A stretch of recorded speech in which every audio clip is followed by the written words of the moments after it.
Hello दोस्तों, मैं हूं अमरदीप सिंह। आप सभी का स्वागत करता हूं अपने यूट्यूब चैनल सीजीपीएससी नॉलेज में। दोस्तों, जो हमारी आजीविका की वीडियो सीरीज चल रही थी उसमें 5 वीडियो हमने कवर कर लिए, जिसमें हमने ग्रामोद्योग देखा है। आज की क्लास में भी हम ग्रामोद्योग से रिलेटेड पार्ट को कवर करेंगे। तो आज हमारा ग्रामोद्योग जो टॉपिक है पूरा कवर हो जाएगा। इसके बाद आप पेपर में आए हुए कोई भी क्वेश्चन बना के देख लीजिए, या आपको जो पेपर में आ सकते हैं जितने भी क्वेश्चन वो सब हमारी क्लास में कवर हो चुके हैं। तो अगर आपको ये वीडियो सीरीज अच्छी लग रही हो तो वीडियो को जरूर लाइक कीजिए, चैनल को सब्सक्राइब कीजिए और ज्यादा से ज्यादा वीडियो को शेयर कीजिए। तो आज हम ग्रामोद्योग खत्म करेंगे और कल की क्लास में हम नया टॉपिक को स्टार्ट कर लेंगे। तो चलिए चालू करते हैं आज की क्लास। और सबसे पहले देखते हैं छत्तीसगढ़ राज्य हथकरघा विकास व विपणन सहकारी संघ। हमने हथकरघा उद्योग से रिलेटेड का पार्ट जो है हमने पिछली क्लास में देखा था। आज उसमें मैंने बताया था कि एक सहकारी संघ भी काम करता है हथकरघा उद्योग से रिलेटेड। तो वह सहकारी संघ कौन सा है? छत्तीसगढ़ राज्य हथकरघा विकास व विपणन सहकारी संघ। याद रखिएगा। इसके अध्यक्ष कौन है? इसके वर्तमान अध्यक्ष है मोतीलाल देवांगन जी। और इसका पंजीयन कब हुआ है? 20 दिसंबर 2000। यानी कहने का मतलब यह है कि इस सहकारी संघ का सोसाइटी रजिस्ट्रीकरण जो अधिनियम है उसके तहत पंजीयन हुआ है। तो वो पंजीयन 20 दिसंबर 2000 को हुआ है, याद रखिएगा। अब इस छत्तीसगढ़ राज्य हथकरघा विकास व विपणन सहकारी संघ के उद्देश्य क्या है, यानी इसके गठन के क्या उद्देश्य है वो देख लेते हैं। पहला, बुनकरों को हथकरघा बुनाई के तकनीक को और अधिक विकसित करने व उत्पादों के विपणन की सुविधाएं उपलब्ध कराना। यानी जो हथकरघा उद्योग से रिलेटेड जो भी नई नई तकनीक होती है, उनको जो तकनीक आती है उससे और बेहतर तकनीक उनको सिखाने की कोशिश करना। तो वही बोला, बुनकरों को हथकरघा बुनाई के तकनीक और अधिक विकसित करने, यानी जो तकनीक आती है उससे और जो आपका अपग्रेड तकनीक है उसको समझाने और उत्पादों के विपणन की सुविधाएं प्रोवाइड कराना। उत्पादों के विपणन यानी मार्केटिंग की सुविधाएं उपलब्ध करवाना।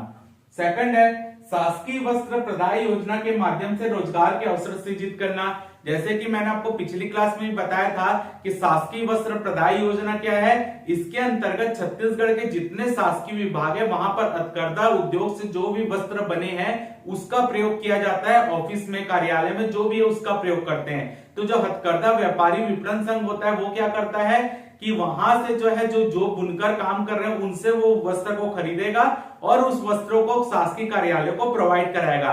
तो इससे क्या हुआ, जो बुनकर है उनको रोजगार मिला, उनको अपने वस्त्र जो बनाए उसकी एक उचित कीमत मिली। ठीक है, तो वही बोला शासकीय वस्त्र प्रदाय योजना के माध्यम से रोजगार के अवसर सृजित करना। थर्ड देखते हैं, हथकरघा वस्त्र उत्पादों के निर्माण के लिए कच्चा माल जैसे यार्न क्रय कर समितियों को वितरण सुनिश्चित करना। तो मैंने आपको यार्न के बारे में बताया था। यार्न का मतलब क्या होता है? सूत यानी धागा। ठीक है, तो यहाँ पर हथकरघा वस्त्र उत्पादों के निर्माण के लिए धागों की तो जरूरत हो गई।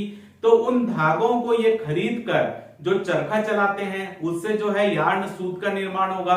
उस सूत को यार्न को खरीद कर क्या करेंगे? बुनकरों को देंगे। अब वो बुनकर क्या करेंगे? करघों के माध्यम से क्या करेंगे? उससे फैब्रिक का निर्माण करेंगे, वस्त्र का निर्माण करेंगे।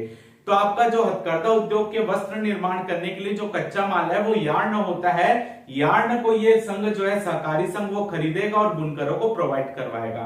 अगला पॉइंट देखते हैं, बुनकर समितियों को विपणन सुविधा प्रदान करने के लिए शोरूम की स्थापना व संचालन।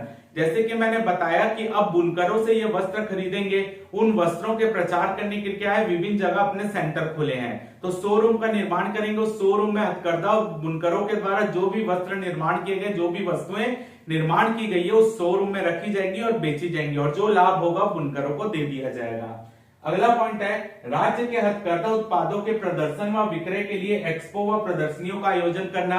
मैंने कल की पिछली जो क्लास थी उसमें भी बताया था कि हथकरघा उद्योग के जो भी वस्त्र को प्रचार करने के लिए क्या करेंगे? प्रदर्शनियों का आयोजन करेंगे, एक्सपो का आयोजन करेंगे। मैंने बताया था रायपुर में एक्सपो का आयोजन हुआ था, स्पेशल एक्सपो का आयोजन हुआ था, भोपाल में हुआ था।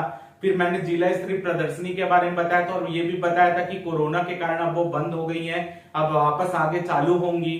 ठीक है, तो वैसे ही क्या कर रहे हैं, यहाँ पर वही बोला है कि प्रदर्शनियों का आयोजन कराने का काम किसका है? इस हथकरघा विकास विपणन व्यापारी सहकारी संघ का है।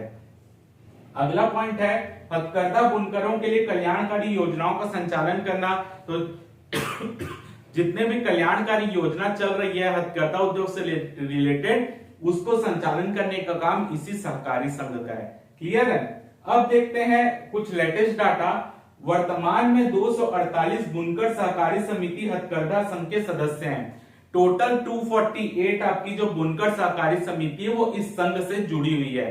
तो टोटल 248 सहकारी संघ से जुड़ी हुई समितियां हैं बुनकरों की, याद रखिएगा 248 बुनकर सहकारी समितियां इस हथकरघा सहकारी संघ से जुड़ी हुई हैं। अगला पॉइंट, कोसा वस्त्र उत्पादन छत्तीसगढ़ में कहां होता है ये देख लेते हैं। कोसा वस्त्र के उत्पादन के लिए जांजगीर चांपा और रायगढ़ बहुत ज्यादा फेमस है, याद रखिएगा कोसा वस्त्र उत्पादन के लिए जांजगीर चांपा और रायगढ़ फेमस है। सूती वस्त्र उत्पादन के लिए रायपुर, बलौदाबाजार, महासमुंद, दुर्ग, बालोद, राजनांदगांव, धमतरी, बस्तर, सरगुजा। फिर से बोल रहा हूं, सूती वस्त्र यानी कॉटन के उत्पादन के लिए कॉटन वस्त्र रायपुर, बलौदाबाजार, महासमुंद, दुर्ग, बालोद, राजनांदगांव, धमतरी, बस्तर और सरगुजा ये सूती वस्त्र के लिए फेमस है। कोसा अधिकतर पूछा जाता है, जांजगीर चांपा और रायगढ़ कोसा के लिए फेमस है। अब हम देखते हैं कि जो ये हथकरघा सहकारी संघ बना है, हथकरघा सहकारी संघ के लक्ष्य क्या है, यानी इनका ये किस लिए इनको बनाया गया है, लक्ष्य क्या है। हथकरघा बुनकर समितियों एवं हथकरघा उद्योग में स्थानीय स्तर पर अधिक से अधिक रोजगार के अवसर सृजित करना, जो बुनकर है जो पलायन कर जाते हैं उनको पलायन को रोकना, उनको स्थानीय स्तर पर ही रोजगार देना एवं बुनकरों की सामाजिक व आर्थिक स्थिति में वृद्धि करना।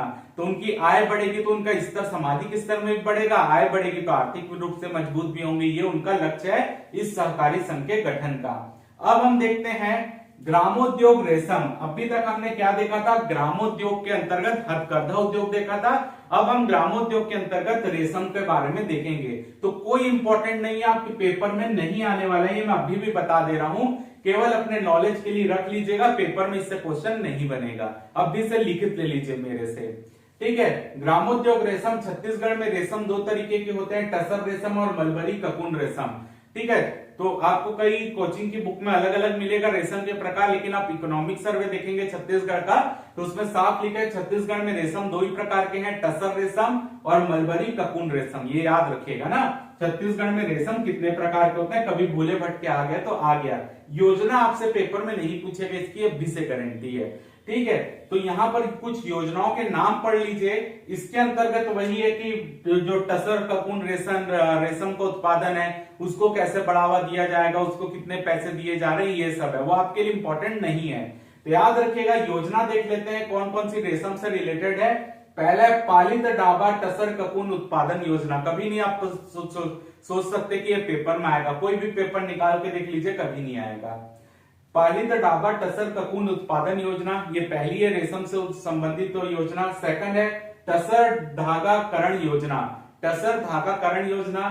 थर्ड है मलबरी रेशम विकास व विस्तार योजना, मलबरी रेशम विकास व विस्तार योजना। बस योजना का नाम पढ़ लीजिए, कभी अगर भूले भटके पूछ भी लिया तो आपसे यही पूछेगा कि रेशम या ग्रामोद्योग की कौन कौन सी योजना है, उसके अंदर क्या है वो पॉइंट ही कुछ याद करने वाला समझने वाला कुछ नहीं है, बस उसमें कितना पैसा दिया जा रहा है, क्या किया जा रहा है, वही सब बताया गया कि रेशम के कीटों का पालन कैसे करते हैं। तो वो हमारे लिए इंपॉर्टेंट नहीं है, आपसे पूछेगा तो केवल योजना का नाम पूछ सकता है या आपके रेशम कितने प्रकार के छत्तीसगढ़ में पाए जाते हैं ये पूछ सकता है, और इससे कोई भी क्वेश्चन नहीं पूछा जाएगा।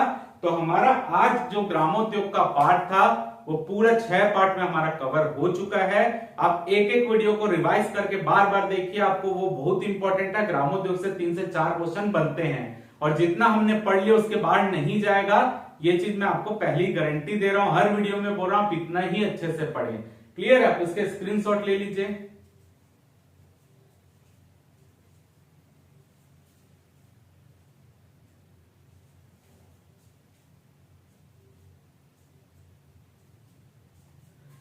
तो उम्मीद करता हूं कि आपको आज की क्लास अच्छी लगी होगी। अगर वीडियो अच्छा लगा हो तो वीडियो को जरूर लाइक कीजिए, चैनल को सब्सक्राइब कीजिए, ज्यादा से ज्यादा वीडियो को शेयर कीजिए। फिलहाल इस वीडियो में सिर्फ इतना ही। जय भारत, जय छत्तीसगढ़।